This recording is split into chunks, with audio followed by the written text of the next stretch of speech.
Since I've been on the internet for a while, I felt that what the internet really needed was another unboxing video, so here it is.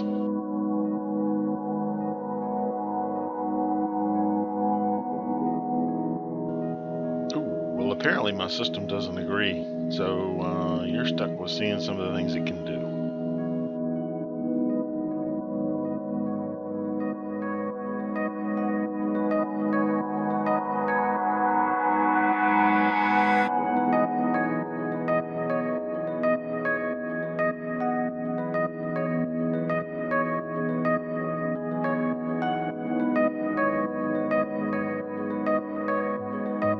This is just flying around the neighborhood. Remember though, you were only seeing thermal that's 160 by 120 that's smeared over a 4K background. Gives you a false sense of detail, but does point out things to look at closer. Just to show you something, this is a small solar panel, which a lot of people use thermal for. There's nothing wrong with this one. And this is a rooftop. I got all excited seeing the apparent leaks, but it was mostly standing water. Came back the next day and really did find a leak though. The lower resolution shots are from FLIR tools, which this sensor works with. It's a free download and it'll mark your pictures, allow you to stress different points on them and make a pretty nice report. I'll cover that in a minute, but something you need to remember when you save a picture file in FLIR tools. Drops the resolution of the saved file to 310 by 232 and overwrites the old one. So back up your high resolution pictures from the Anafi before you use it.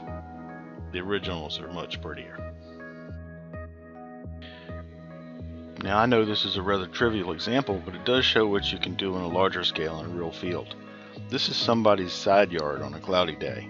The temperature differences are obvious. I won't go into the science behind it right now, but the grass in the lighter areas are under distress due to needing water. The bright spots are actually decaying tree trunks. Decaying stuff gives off heat.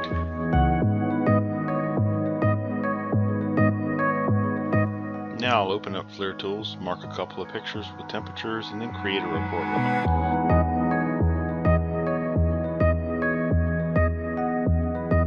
I'll shut up now since it's pretty self-explanatory.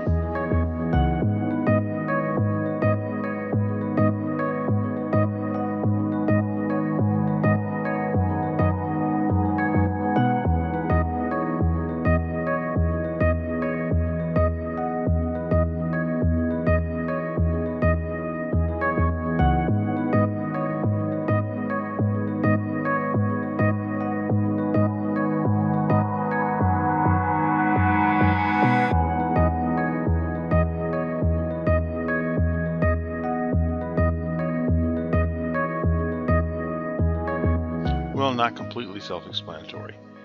If you look at the bottom, you can change the little sliders down there to emphasize different temperature levels. And if you look at the left, you can change to different color profiles too.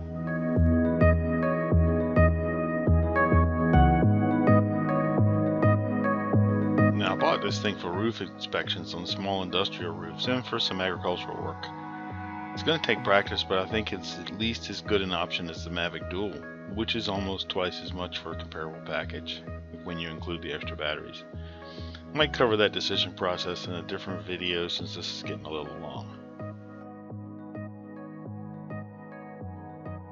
Anyway, thanks for watching. I'm kind of wondering how many downvotes I'm going to get from the DJI people, but so what?